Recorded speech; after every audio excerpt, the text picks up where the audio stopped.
তো বন্ধুরা নমস্কার। আজকে আমি ছোলার ডাল ভিজিয়েছি। দুপুরে ডালের সঙ্গে খাবার জন্য খুব টেস্টি একটা বড়া বানাবো। ছোট্ট ছোট্ট বড়া, একদম ছোট ছোট। প্রচুর ছোলার ডাল নিয়ে নিয়েছি, সঙ্গে নিয়ে নিয়েছি আমি সয়াবিন,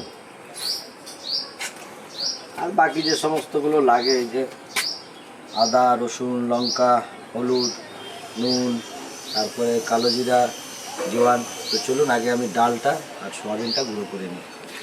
আমি এই যে ছোলার ডালটা বেটে নিয়েছি, দিয়ে দিচ্ছি আদা, রসুন আর লঙ্কাটা বেটে নিয়েছি, এটাও মিশিয়ে দেবো।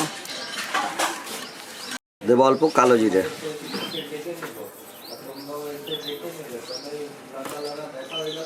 সামান্য জোয়ান,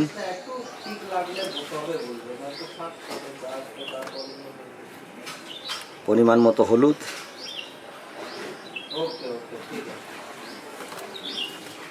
দেব পরিমাণ মতো নুন,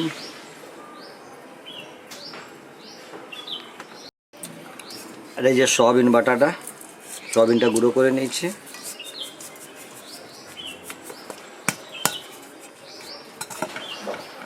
আর দেবো সামান্য ছোলার বেসন।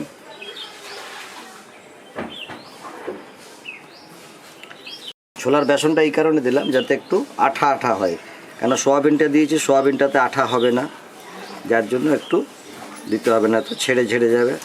ছেড়ে গেলে তখন আবার তেলও নষ্ট হবে, আর যেটা চিন্তা করে তৈরি হচ্ছে সেটা হবে না। তো যাই হোক, এটা ভালো করে একসঙ্গে মাখিয়ে নিচ্ছি।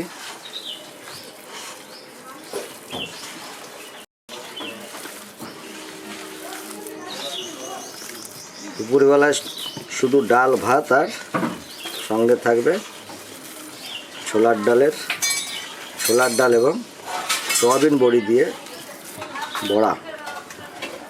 তো চলুন, মাখানো হয়ে গেছে, এবার এগুলোকে ভেজে নেব।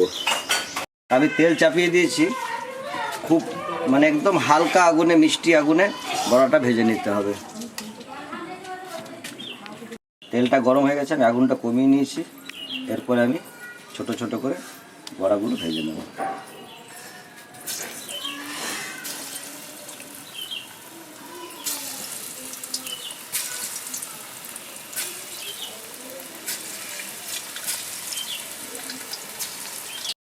এই যে সয়াবিন দিয়ে আমার ছোলার ডালের বড়া রেডি হয়ে এসছে। তো আমি এইভাবে বাকি সবগুলো ভেজে নেব। বেশ একটু লাল করে নিতে হবে, তাহলে বেশ মচমচে হবে। শুধু ডাল ভাত আর সয়াবিন দিয়ে ছোলার ডালের বড়া বাম্পার হবে। অবশ্যই আপনারা এইভাবে বানিয়ে খেয়ে দেখবেন, খুব ভালো হবে।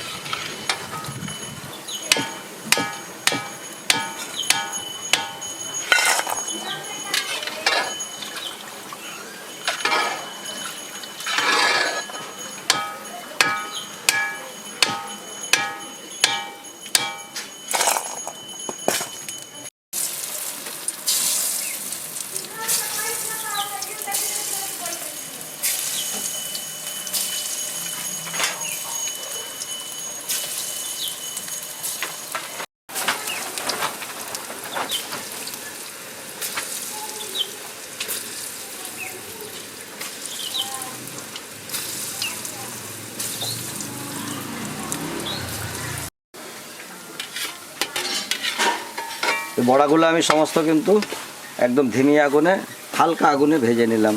এই দেখুন, একদম মচমচে হয়েছে। ডাল ভাতের সঙ্গে যা লাগবে না, ফার্স্ট ক্লাস লাগবে।